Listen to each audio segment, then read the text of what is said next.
Big Man Up Top listeners, it's Joe here. And I'm Ed. How are you doing, Joe? Yes, I am good. We are very excited today to bring you something very special that we recorded on Saturday. Yes, we were at The Gathering, brought to you by our friends at Christian Vision for Men.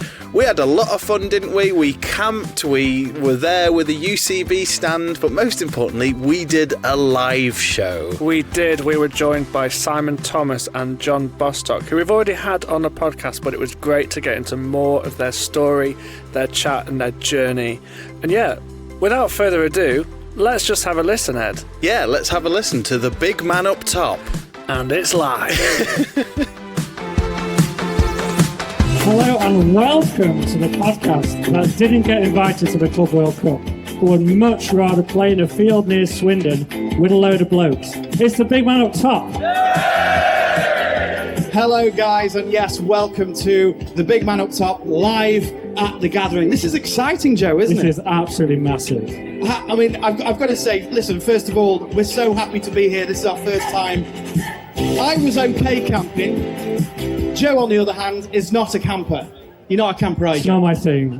The last time I went camping, Fabio Capello was the England manager. Yeah. So that tells you how long ago it was. I turned up with a tent. It's massive. It had no tent pegs. No tent pegs. So what did you do, Joe? I found a go outdoors shop 10 minutes away. They were very helpful in there. I rang them and I said, do you sell tent pegs? They said, of course we sell tent pegs. So I bought some for £6. £6 for some tent pegs, and he's already broken 3 of them, hasn't he? Yeah, they're very good. Yeah. But it was, in all seriousness, it's so good to be here, even with the weather. No, the weather's great, what we're talking about. It's quite sweaty in here, it's quite muggy. Make sure you're drinking lots of water. It feels a little bit like, I don't know if you've seen in the sporting news, England have been doing World Cup warm-ups in hot tents. Has anybody seen this? Yeah? So this kind of feels like us, preparing for the call-up next summer. Joe in the anchor midfield role. Yeah, holding it all together. Yeah. Like the Declan Rice. Me, left back on the bench. Anyway.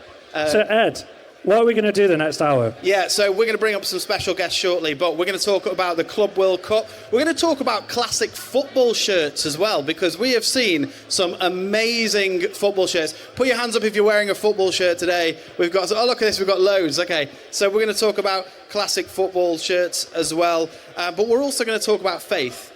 And in particular, we're going to talk about the idea of second chances. Football's a game of second chances, and we also believe in a God that is a God of second chances as well.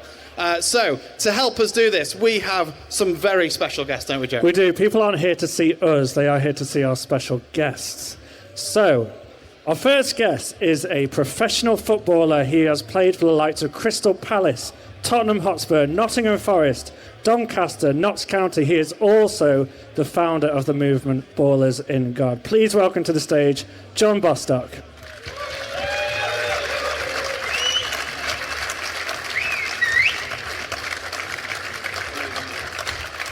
How you doing, John?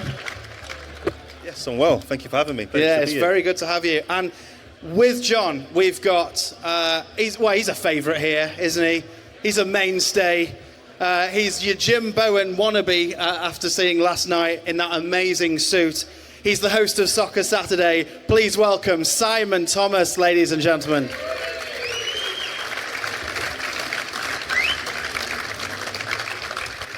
Hello, everyone. That's a bit louder than I thought it was going to be. Coming in Hello, hot. gents. Coming in hot. Guys, thank you so much for taking the time to chat with us. We really Pleasure. appreciate it. Now, as I mentioned at the top, this is our first time at The Gathering, and it's been absolutely amazing. Simon, this is not your first time here. How's your weekend been in comparison to like other years at The Gathering? Well, last year I only did a little dip in, dip out on the Saturday, but this year I'm doing the whole weekend because with Carl Beach, who's synonymous with The Gathering, not around this year. Nathan said, would you come and do a bit of comparing? I realised that would involve the entire weekend, but I've been loads of times. Every year is the same in lots of ways, but also very, very different in others. Because God every single year does something, but what he does is different every single year. I just love this place. I love what it stands for. I don't know any of the guys sat out here, but I love the guys who come along. It's just it's a special 2 days. And John, this is your first time, right? How are you finding it so far? Yeah, it's I mean, I only came a couple hours ago, but just to see the camaraderie, what's going on. When men come together, it's always special, and when there's faith infused in the mix, I think it's really special. So just walking around today, I've been really inspired, and I know that those who are here today, you're here on purpose. It's not by chance. So yeah, I'm really looking forward to this part. Now, as I mentioned before, one of the great things so far is I've seen loads of football shirts. Joe and I are wearing a football shirt. Joe, what team do you support? Because you're wearing an England shirt. Yeah, I'm a Liverpool fan for my sins. But all my Liverpool shirts were far too tight. Far too tight. So I had to borrow an England shirt. Do you like something nice and fitted? I'd love that, Simon. Do you? Mind, yeah. Okay. Yeah, and I'm a Stoke City fan for my sins. There's one other. There he is. Oh, yeah, there thank he is. you. Yeah, that was oddly muted. But we're going to talk just briefly on kits. John, I'm going to start with you. Have you ever played for a team and you've been like, I'm not feeling this kit? Or do you not care? Yeah, no, you know what, to be honest, for a player, kits mean a lot. And when you come back to pre-season and see the new kits that are on offer, it just gives you a bit of a buzz. I'm a Palace fan, so I don't have that many enemies. Yeah. So I think our kits over the years have been amazing. But if I were to pick a kit I didn't like, I wasn't a huge fan of the whole City kit when I signed for them. I just think the stripes of the black and the orange weren't the best, but... Not great. Yeah. Not great. Yeah. Simon, I'm going to ask you a question in a minute about kits, specifically about Norwich kits. Yeah. But I thought I'd compile some of our favourite kits as a team, big man up top team. Me, Joe, producer Anthony, who's a Man United fan, just to throw that out. Oh, dear. I don't know if that adds to his... How's he still smiling? Yeah. Hey? But we've got a couple of slides here for some kits. I'm hoping we can get them up. Brazil 1970. Legendary. That's a classic, isn't it? That's right? iconic. That's iconic. Iconic. That's one of my favourites. The next one. We have seen this one in the crowd. Here it is. Look at this. This is Nigeria 2018. What a kit that is. The next one. Ajax from the mid-90s. Most of these are mine, I think. I quite like that one. What a team that was, by the way. So the next one. This was... You like Roma, don't you? I think AS Roma never miss. Every kit they've ever had has been gorgeous. What's gorgeous? I mean, it's just basically red with a little bit of yellow. Simon, why is it ticking your box so heavily? Look at the team they're playing. Well, you know... Talking kits. Yeah, exactly. And the next one... Croatia from 98. That was producer Anthony's choice. He really liked one. And this one's my personal favourite. Juventus, that away kit, again from the 90s. I'm aging myself here, aren't I? You don't need to worry about that, mate, honestly. Yeah. Not with me sat here. But none of these compare to the Colorado kit that was displayed. I can't remember what era this is, but this is a lovely brown and tan number. It's the wrong era. With tassels. Tassels, yeah. Now, Simon, is that AI or is that real? No, that is a real life kit, apparently. So anyway, I told you, Simon, I would come on to talk about Norwich kits. I'm talking about classic kits. It brings me on to my favourite incident with football kits, and that was Norwich City 2015-2016. Do you remember that year? Do you remember the kits? Yeah, I know why you're going to mention this one. Okay. Yeah. Well, so I'm going to show you a few pictures. The first one is of the home kit when it was released. Now, is a little bit... Yeah, I mean, look, it's the picture's cut off, but you'll get why in a second. This is Yusuf Malumbu. He's displaying... Look at that smile. He's very excited about this kit. He's happy in that first picture, isn't he? Yellow and green, they're the standard Norwich colours, aren't they? Now, obviously, you played Watford that year, so you're going to need an away kit, right? So we've got yellow and green in the first one, and for the away kit, we've gone for a green. Just green. That's all right. That's okay. What's wrong with that? But obviously they've realised they might play Plymouth in the cup, so they need a third kit. Or just fleece the fans for more money. Or just to fleece the fans for more money. And so they've gone for yellow and green for the first one, green for the second.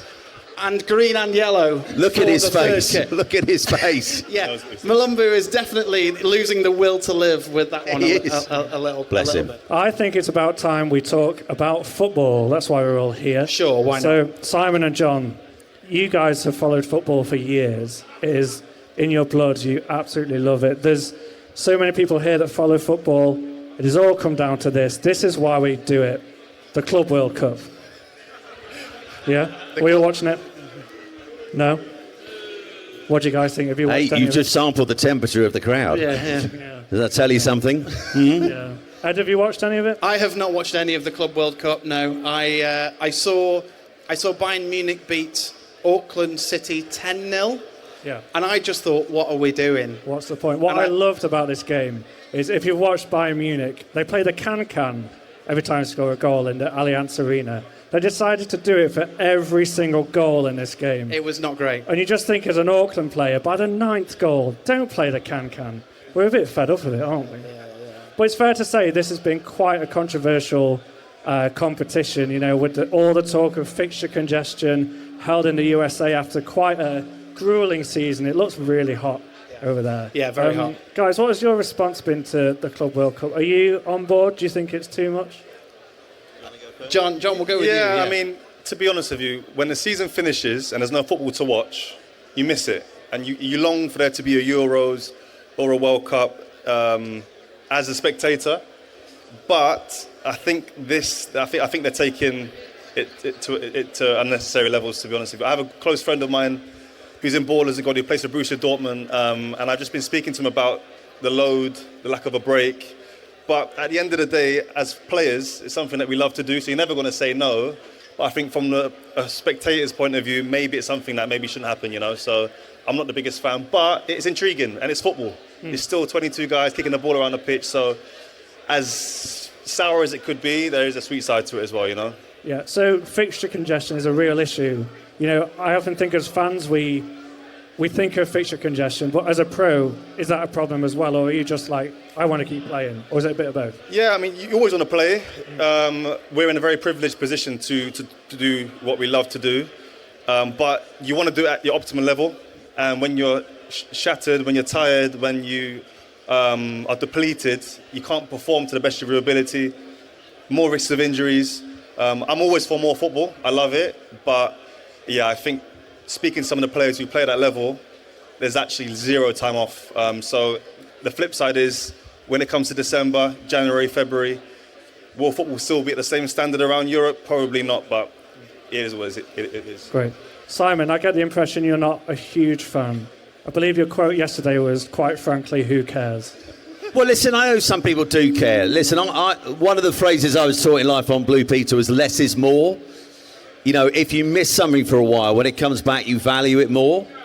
And I know there are some football fans, actually quite a few. I'm not one of them. I love football. Otherwise, I wouldn't do what I do. But there are some who just need the oxygen of football 24/7. I get that. But at the moment, what I see is just this relentless power grab between UEFA and FIFA. And nowhere in that power grab, particularly from Gianni Infantino, who's loving his moment in the sun in the USA at the moment, is player welfare. This is about money. This is about FIFA. It's not about the players. And I got so tired last season. Listen, some of it we can maybe blame on how they train, but so much of our conversations on Soccer Saturday in the build-up was injury lists. They were relentless. They were endless. And yes, we'll get hit back up. They're really well paid and they should just be appreciative of what they do. But bodies break down. If they're overused, they'll break down.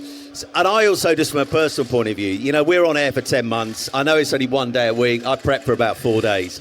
I need a break from it like the players do, because then you come back in August and you have that sense of anticipation. If we had Christmas every week of the year, even the kids would get bored of it eventually. The fact it's once a year means they get excited. So I'm all about less is more. Love the World Cups, love the European Championships. FIFA Club World Cup, nah.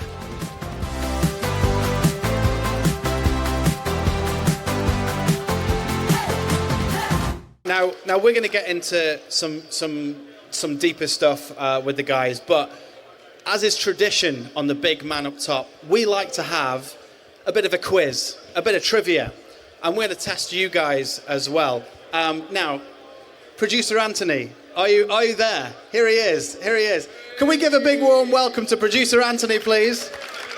Hello. Oh, that's loud. Great.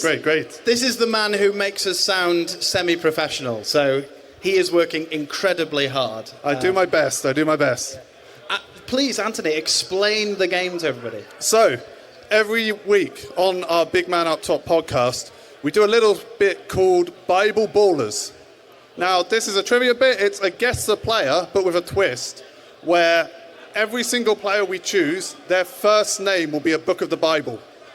So, for example, I might say, which Bible baller was on the books at Crystal Palace and Tottenham Hotspur and is now at Solihull Malls and founded the fantastic ministry Ballers in God? Who might that be? Who do we think?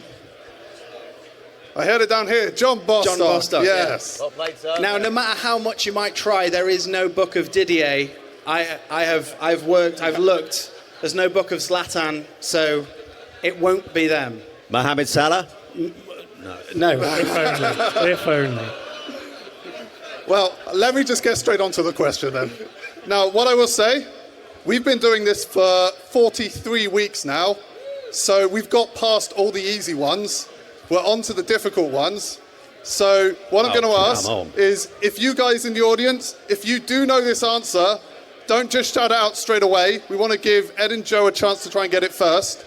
So at the end of the show, we'll give a chance for the audience to shout it out, okay, if you know it. But I think it's quite difficult. You guys as well.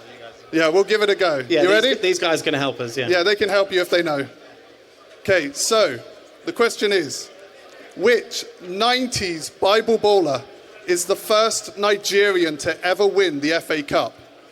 He famously scored 2 goals in the semi-final, having substituted himself on against his manager's wishes.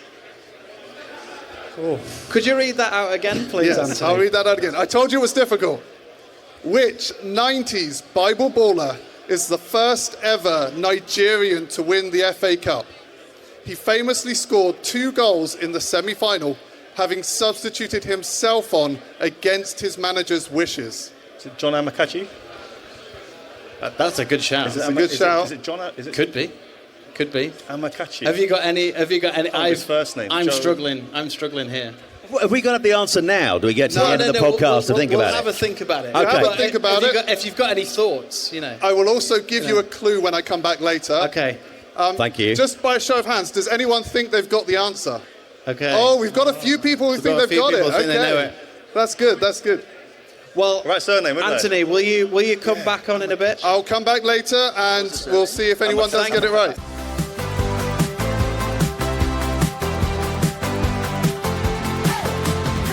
So I think it's about time we go a little bit deeper with our guests. We are incredibly privileged to have Simon and John joining us, and we'd love to just get into your stories a little bit, your journey of faith, your journey of football, and how they kind of link together. So before we start, John, I've been told, are there any Chesterfield fans here? Any Chesterfield fans? Yes. Oh, okay. John, do you have anything to say about the 2023 playoff final and the equaliser in an 87th minute? No, we deserve to win that day. Oh, dear. We deserved it. We dear. deserved it. The year we had for Notts County was incredible. I think 105 points. Yeah. Still didn't pip Wrexham to go up automatically. It's the hardest league in the world to get out of. One team goes up automatically. Yeah. So to do it at Wembley against Spyrites, it was a special day for sure. You did great. Listen, fair play. So let's go right to the start of your footballing career. You know, you were a hot prospect. You were 15 years old when you made your debut for Crystal Palace. Talk us through that. When that happened, were you excited? Were you scared? Take us back to the beginning of your career. I mean, so I signed for Crystal Palace Academy when I was 5 years old. I actually lied to them and told them I was 6 to get a chance to go on trial. God doesn't always bless lies, by the way, guys. So I signed for Palace at 5, which was my boyhood club. I was a season ticket holder since the age of 4. So I signed for Palace and made my way up through the ranks. And it was always my goal to play for the club that I support. And I was always pushed ahead of my age group. So when I was 13, I played for the under-16s. When I was 14, I trained with the first team for the first time. And at 15, Neil Warnock gave me my debut. I was actually at school at the time, and my stepdad called me, and said, John, you better come home quickly. Thought I was in trouble. But he said to me, he said, John, you're in the squad tonight against Watford in the Championship.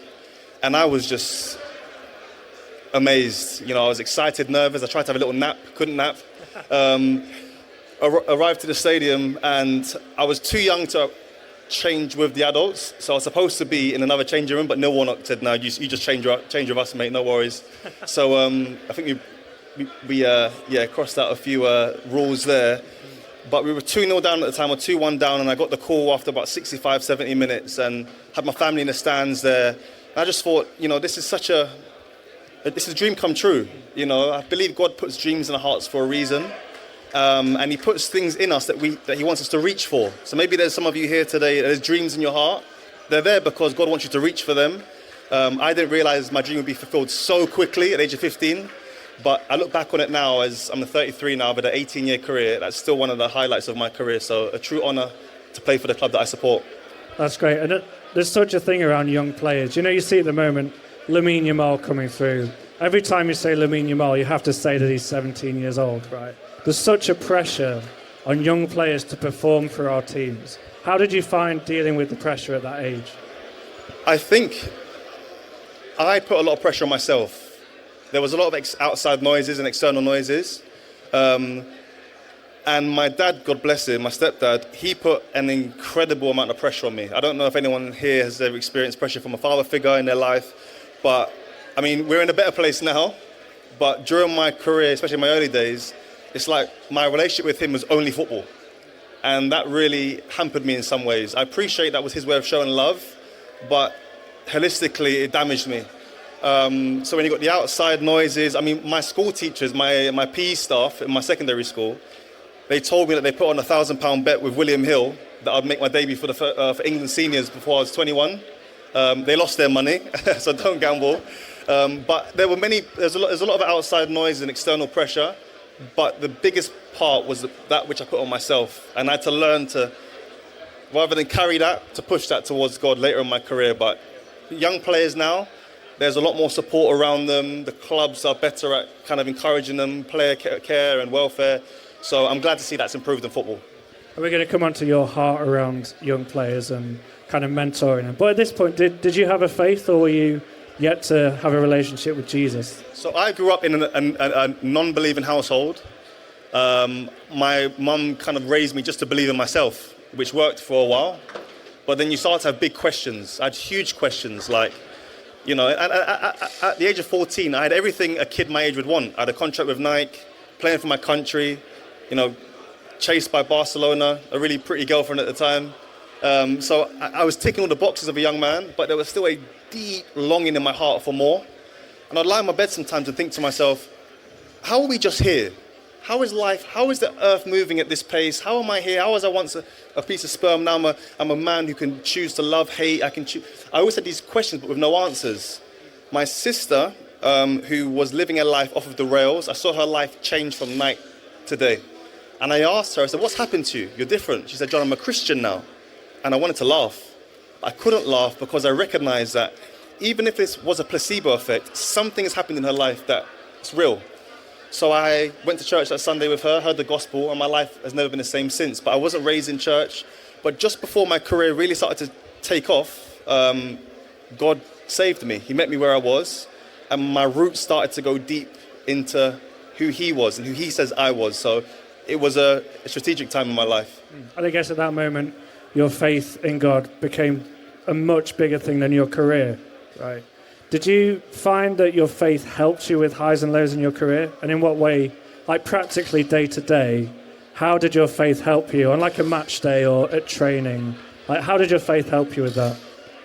I think people ask me about my faith. My faith is now who I am. It's not a part of me. And practically, I mean, it's changed everything.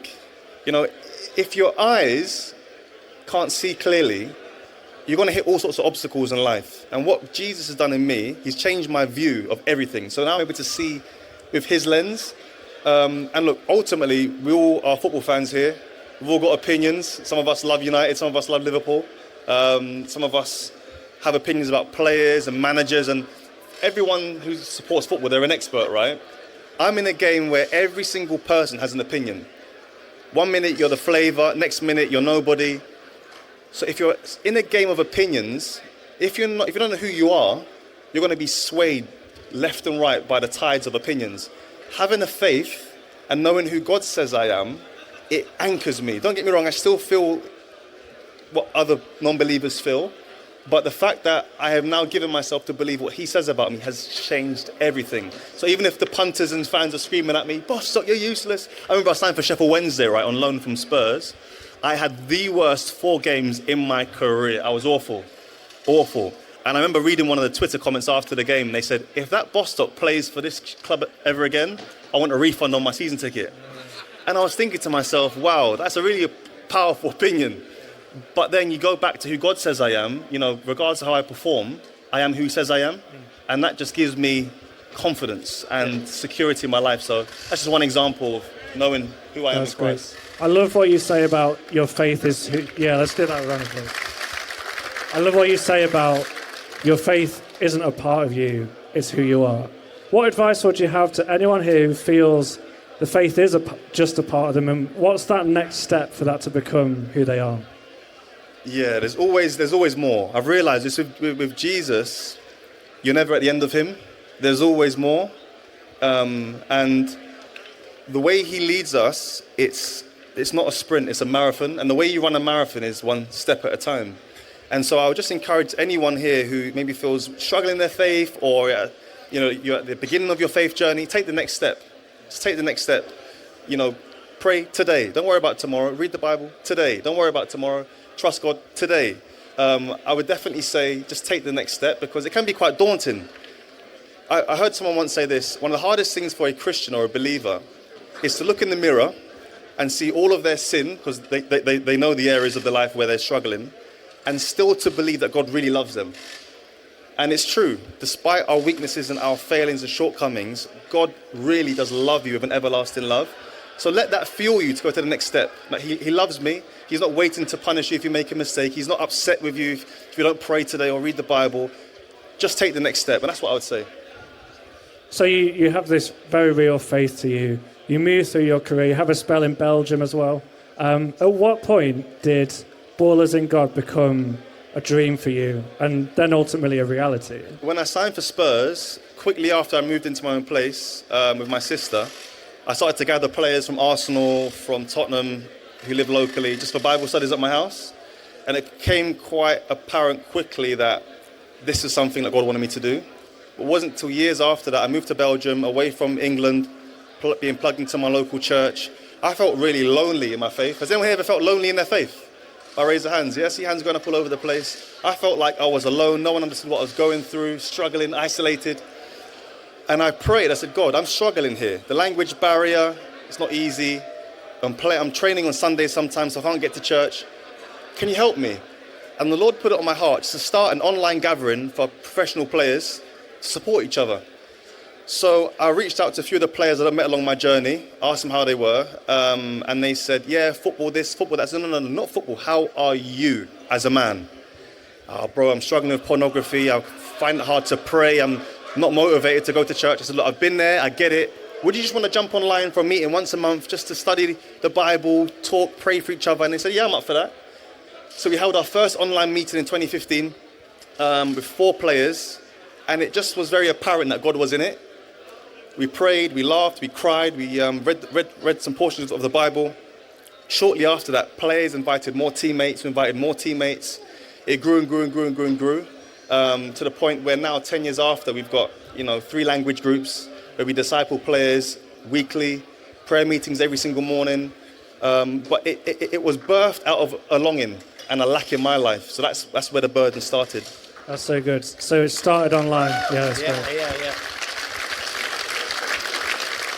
So it started as an online meeting, really powerful, moved through to these in-person meetings where we are today. And you've just been on a retreat, right? We've just seen on Instagram all these clips of, it looked incredible. Talk us through this retreat. What did you want from this retreat? Where do you see this going? So, because of a player's schedule, most of our meetings are online. but there's nothing like being in person. That's why I'm so encouraged to be here today, just to see men come and gather, because you guys have all sacrificed to be here. Other places you could be, but you thought, you know what, let me come here because it's where I want to be. So when you get professional players after a long season where they want to go on holiday, go away with their partners, and they sacrifice some of that to come to a retreat. We had it in Somerset, no phones for 4 days, and we just study the word, have special guest ministers come, we host baptisms, we pray together, we eat, two-touch, we play tech ball, table tennis, we have a five-a-side tournament in-house. It's a really powerful time. A lot of the guys say it feels like heaven because it's just intimacy and unity. So the goal for it is for players to encounter Jesus in a real way. No distractions, and every single player said that was their testimony this year. That's so good. Well, at this point, we would love to invite another special guest. Please welcome Rafael Araoye, who is a centre-back for Bristol City and was also part of the retreat at Ballers in Gone. Let's welcome him.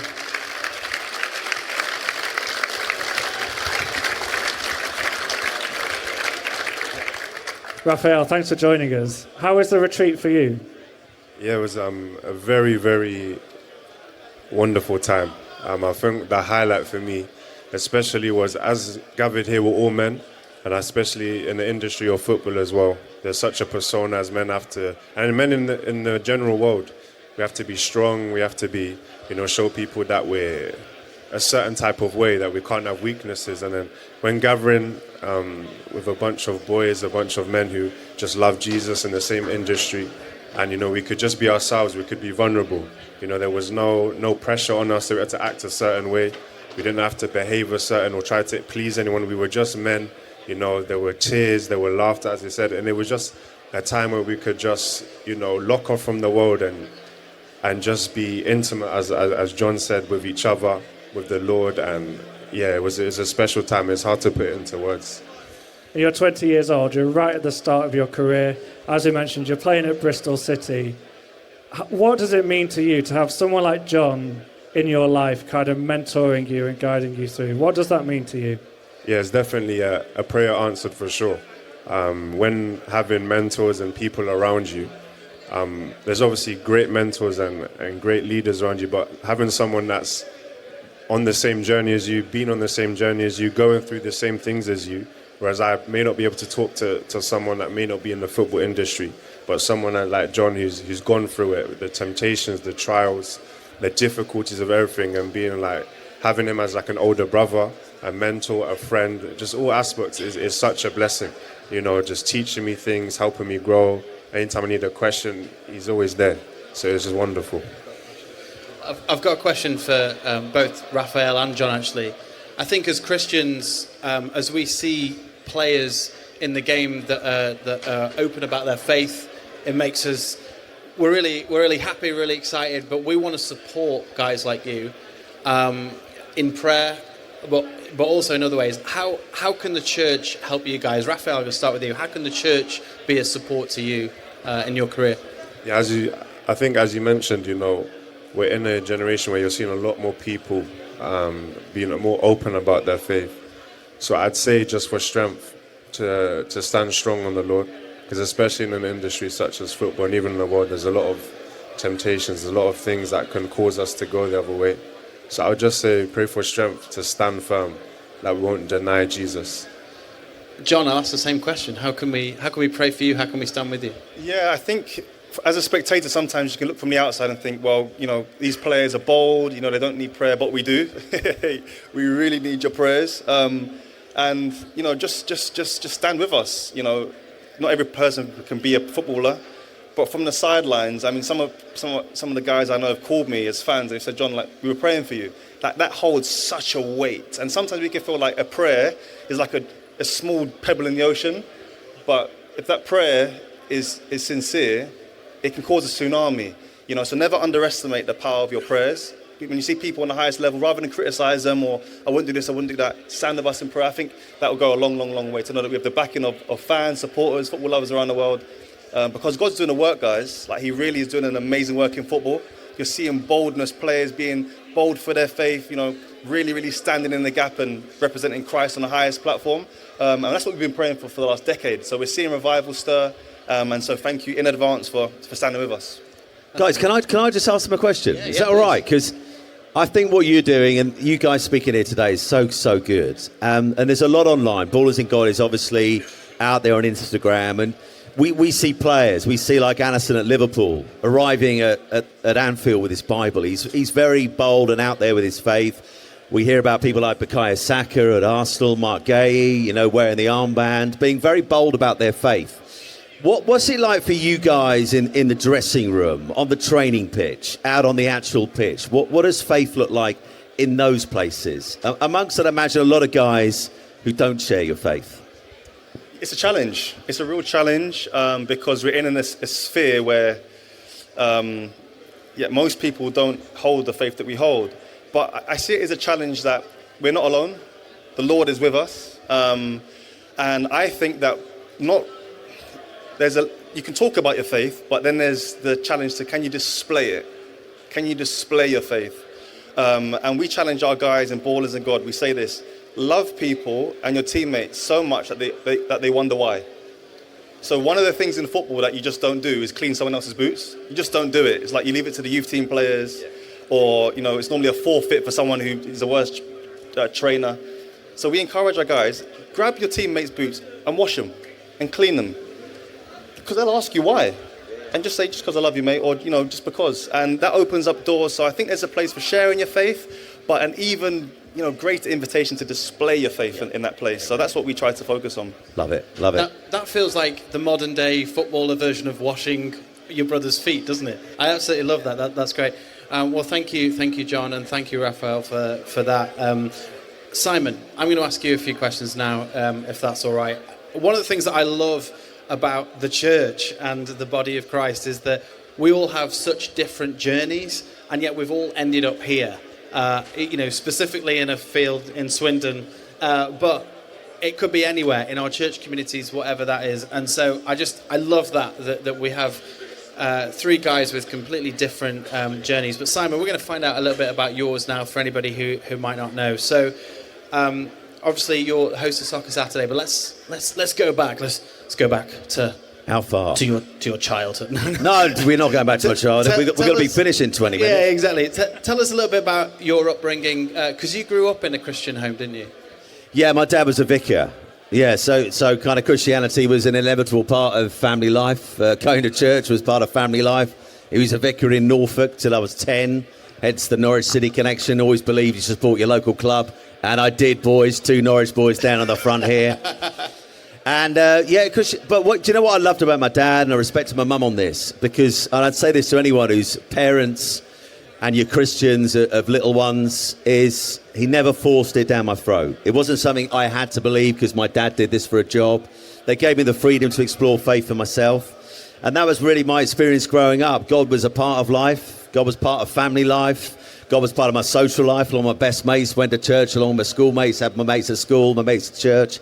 It was just always there. And you get to that kind of age, teens, where you begin to question things and try and work out God and faith and the Bible for yourself. But it's always been a part of my life. In some ways, I've craved that kind of Damascus Road moment where suddenly everything changed. I had a dramatic conversion. I haven't got that, but I've got a tale of where God has been amazingly faithful and present over the course of a long time. And so you've had this amazing journey then into television as a career. Tell us about that, and specifically why you wanted to go into sports television, into football. So for those of you who don't know, I spent 6 years having a very lovely time floundering around in children's television on Blue Peter. And I knew it was a job you could only do for so long. So what was next? I refused to believe this advice I'd been given, which is you're made for life. Not financially, but just that everything will fit in place and you'll get other jobs. I didn't really believe that, not because I'm cynical, I just didn't believe that would be the case. I'd be quite arrogant to feel just because I've done Blue Peter, therefore I deserve another job in broadcasting. So quite early on, because I loved football in particular, I love my cricket, I love a lot of sport, but particularly football. That was my kind of aim after Blue Peter. So as soon as I started on the programme, I started to make my next plans about what do I do beyond the next 5 or 6 years that I get to do this show. And sport and football is where I wanted to aim next. So I made the right noises to BBC Sport. But when the time came in 2005 to leave Blue Peter and hopefully get a job in BBC Sport, they said, and their words, not mine, no room for kids presenters in BBC Sport. So the door shut. I went to Isleworth in West London and went to meet the bosses of Sky, who were thankfully for me a lot more open-minded. They said, we will give you a chance. We will give you a couple of screen tests. I did one with Chris Kamara. Can I just say, much as I like Cammy, he was hard work on that day. I'll tell you what, he was hard. He wasn't very nice. But that's another story. And I got offered a chance to star on Sky Sports News. Listen, that wasn't my dream initially. I'd gone from a really high-profile show on the BBC, watched by millions, and suddenly I'm on a rolling sports news channel.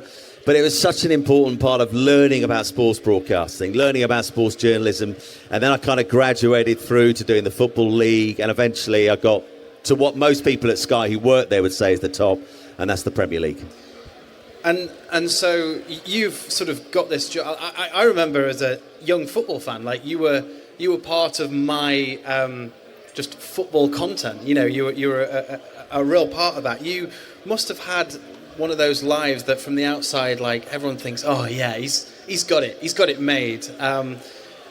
But then life went in a bit of a different direction, didn't it? Tell us a little bit about what happened in 2017. Yeah, this is very, very... I know some of you have heard this before. It's a very difficult story to tell briefly, but I'm just going to give you an abridged version. I don't mean this in a kind of disrespectful way, but I lost my first wife, Gemma, really suddenly in 2017. Died in the space of 3 days from diagnosis. And we had one son called Ethan, who was 8 at the time. And I was flying high at Sky. Everything was going so well. I was into my second season on the Premier League in terms of my career. I'd made it. I'd got to where I wanted to be. I'd ascended the mountain. And I was enjoying life. And you're right. I guess for people looking on in, they'd gone, look, he's got a lovely wife. He's got a son. And my goodness me, he gets paid to talk about football. He travels the country, taking in Premier League games. What a life. And it was a life. But no life is perfect.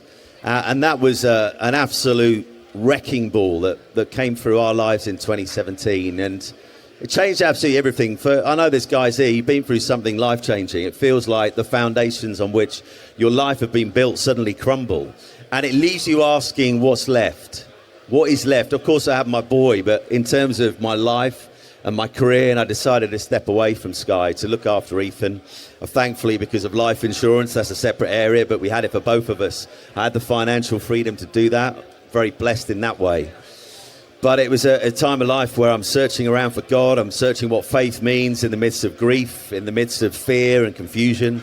And I'm thinking, will I ever get back to doing my career again? One day I'd like to go back to football, but right now, with the best will in the world, football doesn't really matter right now. I don't want to be in a studio arguing with Graham Souness about whether he was offside or not, because in my head I'm going to be going, I've got bigger fish to fry. I've got an 8-year-old boy who's lost his mum. Quite frankly, right now, I don't care if he was offside or not. But for the guys and the girls watching at home, for the studio pundits, of course they care. You know, of course they care. So I couldn't put myself in that situation. So I stepped away, and it was really hard to get back. It was like scaling another mountain to get back. But eventually, cutting a long story short, I kind of did. And so, obviously, you know, your faith would have played a huge part in sustaining you in those difficult moments. But I want to talk about the recovery. And it's not been an overnight process, has it? But it's been a wonderful journey of where God has led you to eventually coming back to Sky. So could you tell us a little bit about, I suppose, that restoration work that God's done, in your life? I would describe what we went through in 2017 as like kind of going through a life tsunami. Like just everything had been blown apart. There were a few things that were familiar, but a lot had changed, a lot had gone. And it leaves you questioning whether life is ever going to be really good again. It can't be the same again. We're all unique. So when a person leaves our lives, they're irreplaceable. We celebrated Steve Legg last night. Steve's irreplaceable. He's unique. Like each one of you guys sat here this afternoon are utterly unique. So I knew life couldn't be the same again. I didn't actually believe it could be good again. I felt the world was feeding me this lie. The devil was feeding me this lie that this was it. Your life is now just essentially being there for Ethan, important job though that is, but this is it kind of now. It's now a black and white version of life. But the Bible is full of God saying, and Jesus Christ saying, behold, I'm doing a new thing. I am a new creation. Jesus is in the business of restoring and rebuilding and recovering lost and broken lives. I was that broken man in 2017. I felt like my faith, my life, everything had been built on was smashed into a million different pieces. There was a period where I didn't believe God could rebuild even that. But the story of the last nearly 8 years has been a story where God has been utterly faithful. Yeah, there were lots of times when I questioned where he was. Lots of times I thought he's awfully quiet at the moment. Lots of times when I didn't really believe that life could ever be truly good again. And yet, when I now look back, and I'd encourage anyone going through tough times right now, maybe going through grief, it won't be until you've traveled a little bit that you can look back on the journey you've made and go, that was God right there. There he was. I couldn't sense him, I couldn't hear him, but there he was. I look back now, and I just want to, before I quickly say this, say, listen, this is not going to be everybody's story. So I don't say this in a boastful way. I don't say, oh, look at me, look at what God's done in my life. But he's done extraordinary things, and he can do that in your life. It may look different. But, you know, bringing love and get into my life, meeting the amazing Dorina. I never thought I'd be father to anyone more than Ethan. He was amazing. He was my life. And now I have, and it's busy, and it's tiring this weekend, if I'm honest. Little bit of a break, but I've got a 2-year-old and a 1-year-old at home, so life is very busy. And I didn't believe God could really restore my career. And then 2 summers ago, I'm getting a call from the head of football at Sky, Gary Hughes, saying, I want you to apply for the Soccer Saturday job. I took a big gulp because, of course, it's like replacing Fergie at United and replacing Stelling on Soccer Saturday. I'm going to be honest, I didn't want to do it. It scared the living daylights out of me. But my prayer through that whole thing was, God, if this is the job you want me to do, if this is part of the rebuilding part of my life in terms of my career, then if it's not from you, close the door. And we prayed that for 5 weeks on end. The door never closed. The job was mine 2 years ago. And so it has been a story of God's amazing faithfulness. And what he's in the business of doing, boys, we've seen this gathering year in, year out, is meeting you in your brokenness and rebuilding lives. Isn't that amazing? Now, Simon, I've got one more question, and then we're going to move on a little bit. What I want to know is, when you're doing your job on a Saturday, 20 minutes in, Stoke are already 2-0 down, Liverpool probably 2-0 up. 3. United. All right, steady. Anyway. Hey? Tell us a little bit about your routine, and particularly, I think, about how you bring your faith into your workplace. 'Cause I think that's an interesting point. Is God has done this amazing work in your life. How can you be an influence on others around you through your work? It's a really good question, because when I got the job on Blue Peter all those years ago in 1999, the Daily Mail, that scurrilous newspaper, the Daily Mail, got hold of the story first. And the only thing they had on me, my name was Simon, my dad was a vicar, and I was a Christian. So I had no choice in being put out there as a Christian. And it felt at that stage like there was this huge pressure on me to be this kind of Christian guy on telly. I used to get letters and emails in from well-meaning Christian men and women and organisations saying, we look forward to hearing how you're going to witness about your faith on Blue Peter. I was thinking, well, how can I do that? I can't come on air on Blue Peter. Similarly, I can't come on air on Soccer Saturday and say, welcome to the show. It's Saturday. We've got 6 games in the Premier League today. We've got a full programme in the Football League. But before we go to Merse for the first time today, Jesus died for each and every one of you watching. Yeah, come on. He loves you. He loves you, and today he's in the business of restoring your broken life. Talking of broken lives, here's Paul Merson. You can't do that. He wouldn't mind me saying that, because he's very upfront about his feelings. And he's been through a lot. But it's a question you ask yourself, and I know that's why I asked the question to John or Raphael. You know, how does that look in the place of your work? Because I'm quite open about my faith on social media. I'm open about my faith at things like this. If I go to a secular setting where I'm speaking, I will talk about my faith, and I get asked about it a lot. And I love talking about the good news of Jesus. But how does that look like on a Saturday? Do you know, it's about being the best possible person I can be in my place of work. I think our work, God designed us to work, to not lay around, to work, and we glorify God in our work. And when I think about Soccer Saturday, the most important part of my routine every Saturday is I do my prep from Tuesday to Friday. We cover 9 leagues, so you're covering around about 65, 70 games every Saturday. So there's a lot to keep across, a lot to prep. The most important bit of my day on a Saturday isn't opening my gob at 12 o'clock. It isn't making sure I try and get the right goal scorer at 3 o'clock when it really does get interesting. It's bringing the day before God. I know because I prayed that prayer 2 years ago. God, shut the door if this is not from you. And he kept the door open. That this is absolutely, contrary to what some viewers may have wanted, this is where my God wants me to be. And so the most important part of my day is before I go through to the studio, I just go into my little dressing room where I get into my suit. And about 20 minutes before 12 o'clock, I get on my knees and I give the day to God. And I just say, you go before me into that studio. I know I can't do this job without you. It's too complicated. It's too overwhelming. But with you, all things are possible. And it's been only 2 occasions where I haven't done that. And I've sat down at the desk. I've got all my notes out, all my matches in front of me. I'm thinking about the first question, getting my words right, not fluffing it.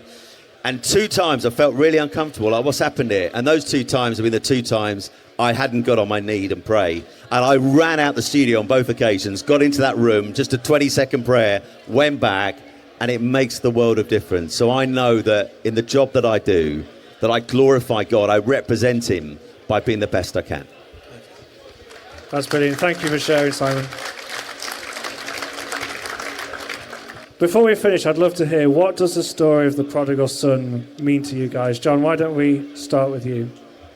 I think we can all see ourselves in that story, if you guys are familiar with the parable of the prodigal son, where he leaves his father's house and he goes his own way. I know what it's like to do life on my own. And before long, I find myself eating with pigs, to be honest with you. And I think we all know what it's like to rely on your own strength. It doesn't last very long. But what sticks out for me most in the story and the parable of the prodigal son is who the son comes back to. If you look at the imagery of how the father waits for the son to come home, the word of God says that the father ran towards the son with his arms wide open. And at times when I look at my mistakes, my shortcomings, especially the way I was raised, I mean, in my house, if I played well, my stepfather would talk to me. If I played bad, he would walk past me in the house for a few days. And when I came to know God, I thought God was the same. If I sinned, I can't talk to him. I've got to clean myself up. I've got to fix myself and be pure before I can even approach God and pray. But the opposite is true. God is running towards us.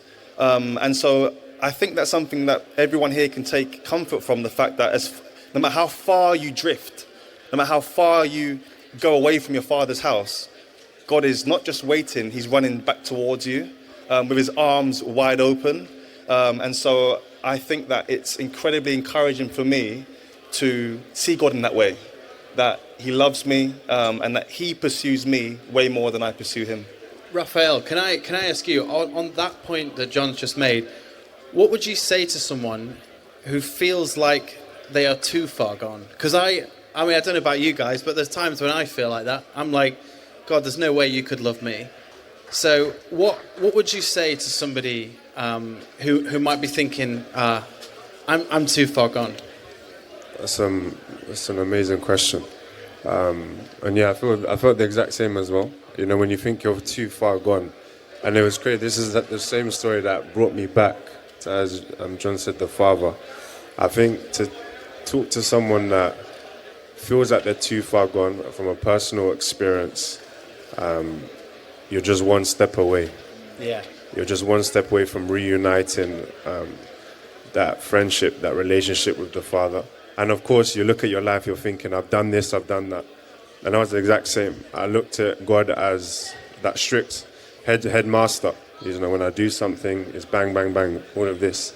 But when you come to realization where it's like, as you're one step away, he's, as the story says, he's always there open, with open arms. So for someone that feels far away, take that one step of faith. You may be thinking, I'm too unclean, but I want you to know that Jesus, he had no sin.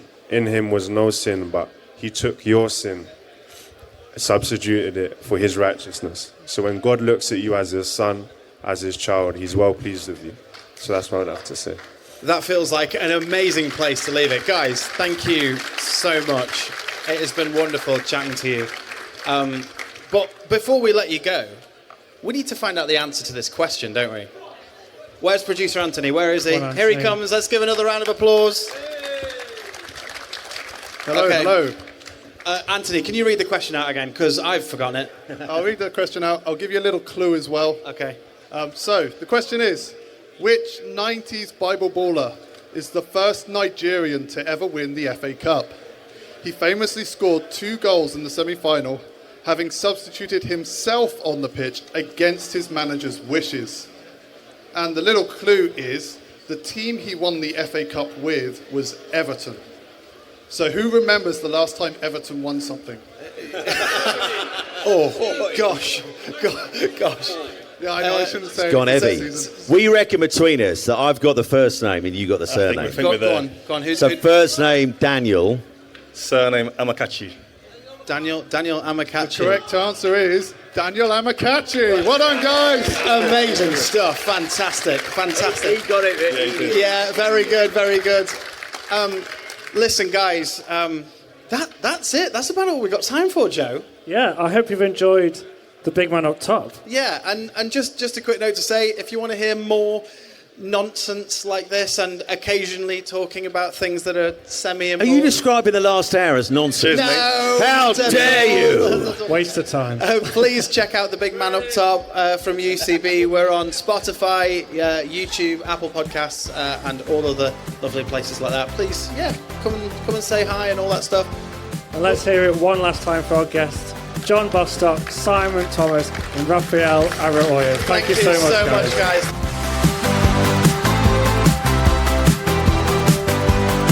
Well, that was fun, wasn't it, Joe? That was a lovely time. It was. Should we go back again? I reckon so. You can bring your pegs next time. That'd be good, wouldn't it? Just a big thank you to Nathan and all the guys at Christian Vision for Men and the guys who joined us on stage for the podcast as well.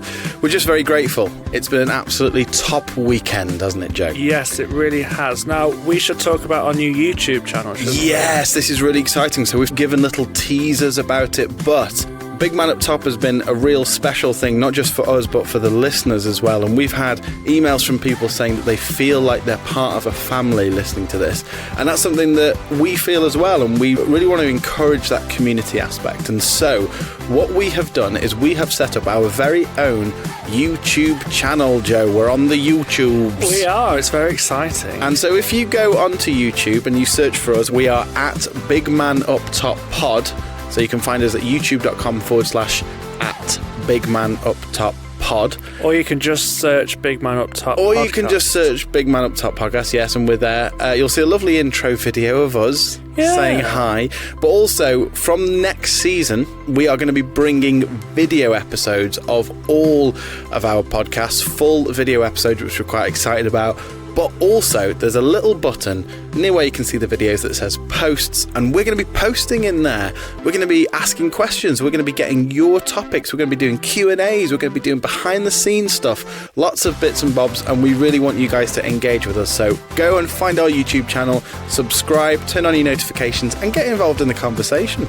Yes, please. Thanks again for listening to this live version of the Big Man Up Top podcast, and we met so many people at the gathering that were listeners or are interested in listeners, so welcome along if you are new. Welcome along. We are really excited for this next season.